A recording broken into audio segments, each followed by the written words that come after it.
આ રીતનો કસ્ટમરનું એક બ્લાઉઝ હતું કે જે પટોળાનો બ્લાઉઝ હતો, એને આમાં વર્ક જોઈતું હતું, લાઇટ વર્ક નહીં, હેવી વર્ક નહીં, એ રીતનું. પછી મેં એને થોડોક આમાં આઈડિયો આવ્યો કે હું આમાં શું કરું એમ, કેવી રીતનું વિચારું એનો. અને બ્લાઉઝ સ્ટીચ થઈ ગયેલું હતું એટલે એમાં જાજુ હેન્ડવર્ક કરવામાં થોડો પ્રોબ્લેમ થતો હતો. પછી મેં આ રીતનું રૂપલ શાહ કરીને છે કે જે પટોળાનું ને એ બધું પટોળાને એવું પહેર્યું હોય એનામાંથી મેં થોડુંક આઈડિયા લીધા કે હું આ મેં પટોળાના બ્લાઉઝમાં કઈ રીતનું વર્ક કરી શકું. પછી મેં પટોળાની ડિઝાઇનમાં ફરતી લાઇનિંગ કરેલી છે જે બોર્ડર ઉપર, અને થોડું હેવી માટે આ રીતનું થોડુંક વર્ક કરેલું છે, અને આ રીતના બોલ્સ ટાંકેલા છે જે બહુ મસ્ત લાગશે પટોળાના ડિઝાઇનમાં એ રીતનું. અને આ રીતની સ્લીવ તૈયાર કરેલી છે આખી મસ્ત રીતે. પટોળાની ડિઝાઇનમાં મોતીના બીટ કરેલા છે, એને થોડી પાંદડી છે, ટીકી છે અને મોતી છે, અને આ મોટા બોલ્સ, અને આ રીતે બંને સ્લીવમાં થોડું વર્ક અને થોડું નીચે બે મોટા બોલ્સ ટાંકી અને હેવી બનાવેલું છે, જે એકદમ યુનિક વસ્તુ આમ છે.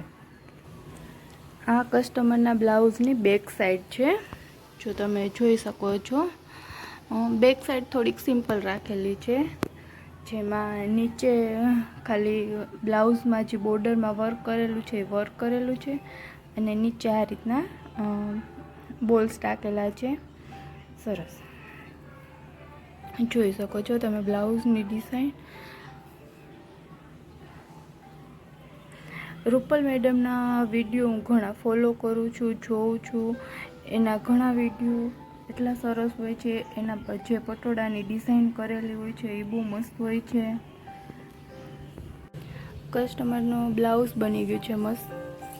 પછી મેં એની સાથે એક બેંગલ્સ બનાવી છે, જે થોડુંક મિરર ટીકી, જે આ રીતનું આમાં ડિઝાઇન છે બ્લાઉઝમાં છે એ રીતની. થોડો ગ્રીન કલર આવે છે તેના બ્લાઉઝમાં, બેંગલ્સમાં નાખેલો છે, યલો કલર નાખેલો છે, પિંક છે, લાઇટ પિંક છે, એ રીતનું ગોલ્ડન વર્ક કરી અને આ રીતની બેંગલ્સ બનાવેલી છે એમની. અને એક આ કસ્ટમર સાથે મજા આવે એવું છે, એટલે મને થોડું એના સાથે મજા આવી, તો મને આઈડિયા આવ્યો કે હું એના માટે થોડી બે પિન પણ બનાવી શકું છું.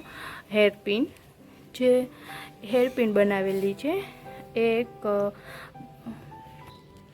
હનીબી એન્ડ પ્લસ સનફ્લાવરની પિન બનાવેલી છે, જે એમના મેચિંગ છે. યલો કલર અને બ્લેક કલર છે, આ રીતની બોર્ડર આવે છે એ મસ્ત. અને હેપી કસ્ટમર છે, મજા આવશે એની સાથે એ રીતના.